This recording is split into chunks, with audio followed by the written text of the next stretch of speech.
Whether you think your childhood was good or bad, everyone experiences trauma of some kind. For me, I had no idea that losing my voice at the age of 3 had any connection to losing my voice constantly as an adult.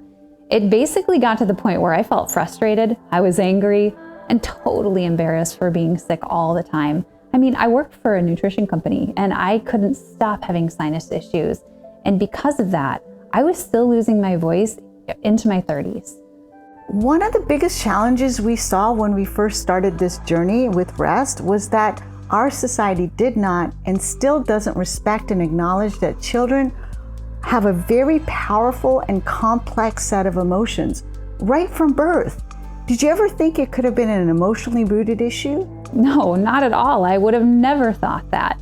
And in my first rREST session, I really didn't know what to expect. I had no idea the issues we all have as adults could be attributed to our childhood. So rREST helped me understand that, but it wasn't like therapy I had done in the past. Yes, exactly. That's because it's not therapy. It's beyond therapy.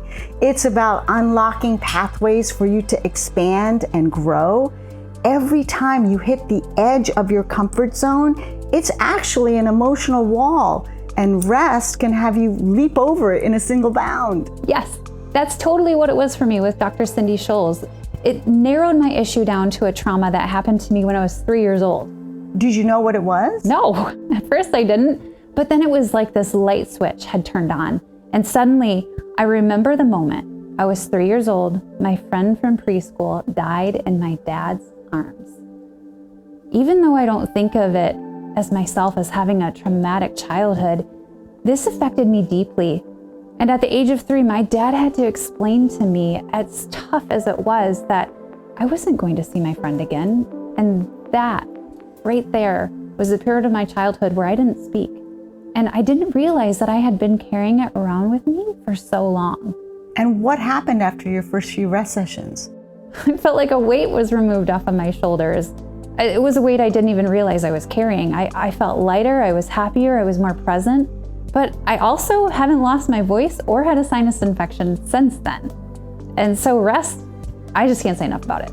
Well, I just want to point out that though this is incredible, it's not rare. Most of the time, people don't realize why they are upset or what's really triggering them. They can't consciously explain it.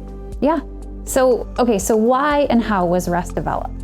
Well, Cindy and I met at Stanford, and our paths auspiciously intersected many moons ago. rREST was developed first and foremost because we both needed it in our own lives. And this technology really helped me rewire my own brain. I had my own challenges to overcome. I'm a first-generation immigrant and was one of the first few women at Cornell studying electrical engineering, and then at Stanford in the world of science and medicine. And during my career, there were so many times I wanted to quit, but rREST kept me from quitting myself. Cindy and I both got so much from rREST ourselves, and after proving the benefits to ourselves, we were ready to share it with other people. And then Cindy ran in one day and said, "I've done it. I've figured out how to do it virtually, and I figured out how to teach it, and I'm gonna teach you." And we've been teaching rREST ever since then. I was actually one of Cindy's first groups of students, and I knew after my first session that I wanted to learn the rREST technique and be certified in it. It was just so obvious to me that other people need this, and after my experience, I wanted to help others feel that relief that I felt. Okay, so what's the best way for us to understand rREST as a healing practice? Well, think of the brain on 3 levels: Brain 1.0, 2.0, and 3.0.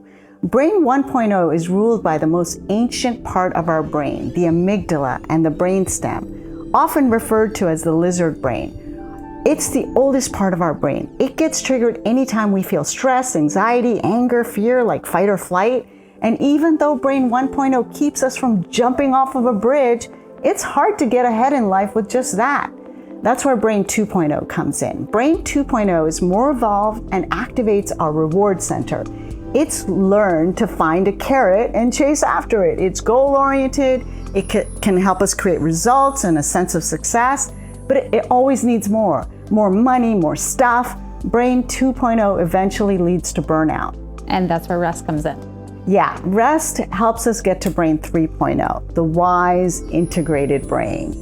Brain 3.0 can look beyond the short-term successes often dictated by society. It can tap into your soul's desire, to what truly makes you happy.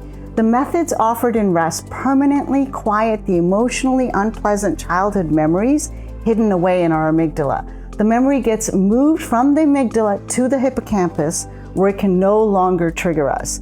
And rest uses biofeedback to get to the core of someone's truth, so people don't have to relive any of the traumas to experience the benefits.